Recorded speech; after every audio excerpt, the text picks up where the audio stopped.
নমস্কার, আমার চ্যানেলে সকল বন্ধুদের জানাই হ্যাপি নিউ ইয়ার। বছরের শুরুর দিনে কি রান্না করলাম দেখা যাক। রেখেছি সাদা ভাত, লেবু, লবণ, সাথে আছে পুনকো শাক, পোস্ত, বাদাম দিয়ে ভাজা, আর আছে বেগুন ভাজা, সিম ভাজা, আর বানিয়েছি টমেটো দিয়ে নতুন আলুর পোস্ত। বছরের শুরুটা মাটন না হলে চলে, তাই দেশি খাসি মাংসের ঝোল বানালাম।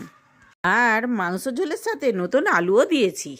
নতুন আলু দিয়ে দেশি ছাগল মাংসের ঝোল খেতে কিন্তু দারুণ লাগে। আর বানিয়েছি ধনেপাতা দিয়ে টমেটোর চাটনি, সাথে মিষ্টিও রেখেছি আর একটু টক দই, আর রেখেছি মুগ ডালের ঝিলিপি। আজকের থালিটি কেমন হয়েছে কমেন্ট করে জানাবেন, একটা লাইক করবেন আর সাবস্ক্রাইব করবেন কিন্তু।